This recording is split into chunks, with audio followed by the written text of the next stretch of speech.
आक्षेपार्ह पोस्टमुळे 2 गटात निर्माण झालेल्या तणावानंतर पुण्यातल्या यवतमधील परिस्थिती नियंत्रणात, गावात जमावबंदी लागू, पोलिसांचा कडेकोट बंदोबस्त।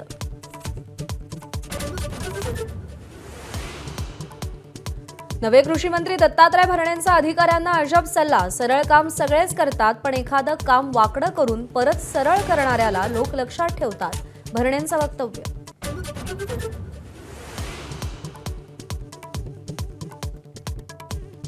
उपमुख्यमंत्री अजित पवारांचा आज रायगड दौरा, अनेक मोठे नेते राष्ट्रवादीत प्रवेश करणार, एकनाथ शिंदे आणि भरत गोगावलेंना धक्का।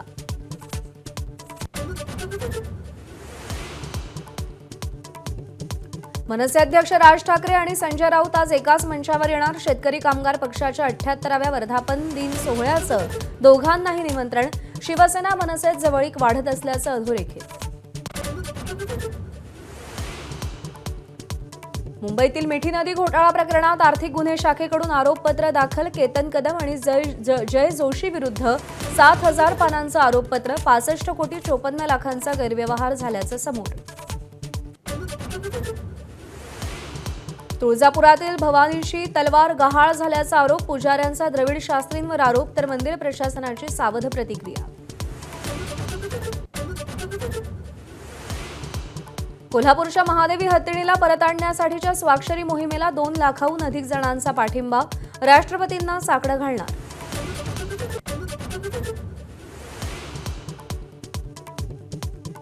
कोल्हापूरमध्ये मुंबई उच्च न्यायालयाच्या सर्किट बेंचला मान्यता, कोल्हापूरकरांच्या 30 वर्षांच्या लढ्याला यश, 18 ऑगस्टपासून सर्किट बेंचची सुरुवात।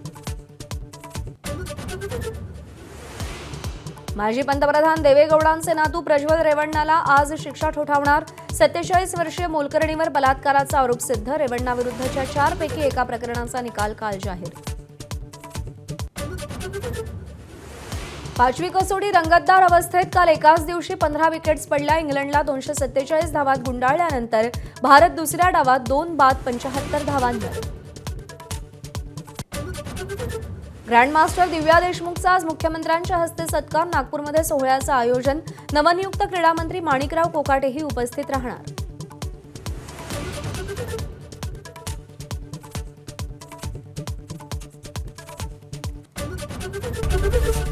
एबीपी माझा, उघडा डोळे बघा नीट।